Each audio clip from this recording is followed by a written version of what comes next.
La fotografía en el Perú se inició con la introducción del daguerrotipo en 1842, debido a la llegada de Maximiliano Danti a Lima. Fue el inicio de la práctica comercial del producto en América del Sur. Este procedimiento consistía en fijar la imagen directamente sobre una plancha de cobre cubierta con una fina capa de plata sensible a la luz. Se producía así un tipo de representación que lograba captar minuciosamente todo detalle sobre su soporte pulido, creaba la ilusión de una vista reflejada en un espejo. Por su alto costo y por ser imágenes únicas, en la era del daguerrotipo se desarrollaron pocos estudios estables. Se sabe aún poco acerca del desarrollo del género en provincias, aunque ya en 1845 el peruano Jacinto Pedevilla lo llevó al Cusco. 10 años después, Lima empezaba a experimentar lentamente el paso revolucionario hacia la fotografía en papel. La placa húmeda, como también era conocido el negativo de colodión, fue generalmente utilizada junto con la técnica de impresión en papel aluminado, que daba como resultado una imagen más nítida y de mayor contraste. El desarrollo de esta técnica permitía obtener un número infinito de copias. Precisamente entre 1859 y 1861 se abrieron en Lima los nuevos locales de Benjamin Franklin Pease, Emilio Giraud y Eugenio Magnouri.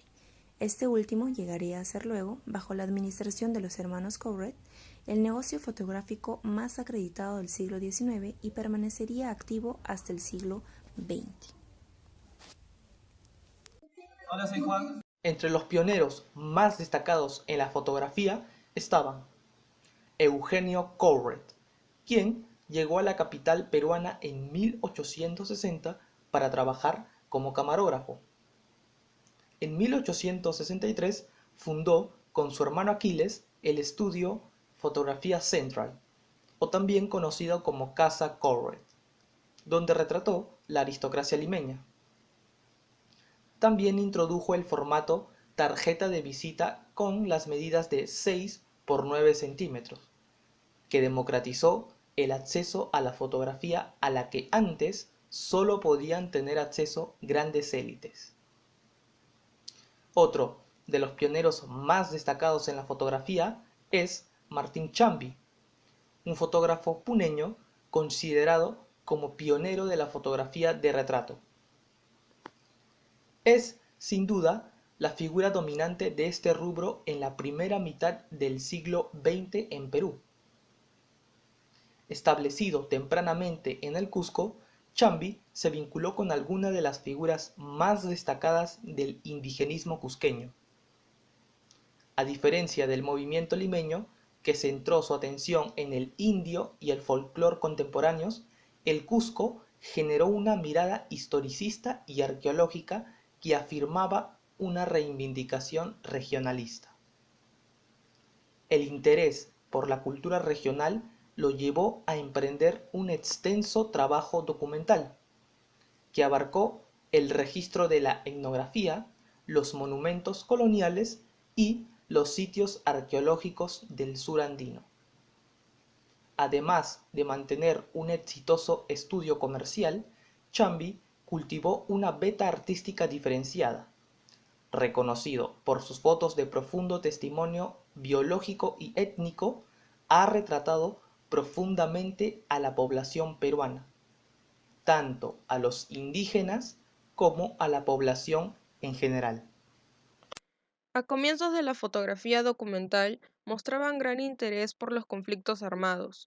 Uno de los primeros casos fue el reportaje sobre el ataque de la flota española al puerto de Callao en 1866.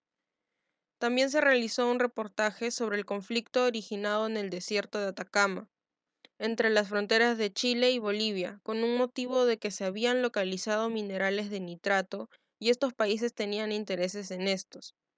Perú firmó un tratado con estos dos, el cual fracasó y Chile declaró guerra. Hola, soy Jordan. En la fotografía post-mortem se tomaba en último momento una foto como un recuerdo del fallecido. Para realizarla se maquillaba al difunto y se lo ponía la mayoría de veces en poses para que pareciese que estaba vivo. Se pedía a la familia que posara junto a él y alrededor se creaba toda una escenografía. Lamentablemente, en esa época gran cantidad de las muertes eran de niños a causa de enfermedades. A ellos se les fotografiaba en brazos de sus padres, o bien se les rodeaba de flores y se les ponía un vestido blanco. En el siglo XX se continuó la tradición del retrato en el Perú. Uno de los estudios más famosos fue el regentado en Arequipa por los hermanos Vargas, que eran familiares de Max T. Vargas.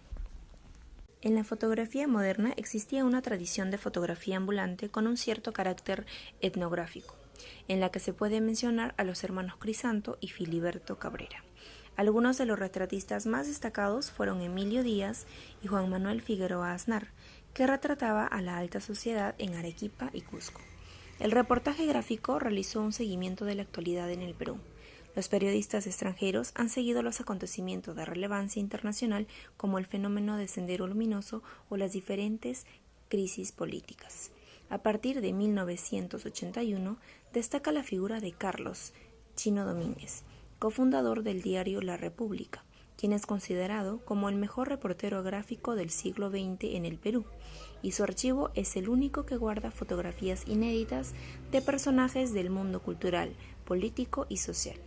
Ilustró un sinfín de libros y su labor social de demostrarle al mundo la realidad peruana.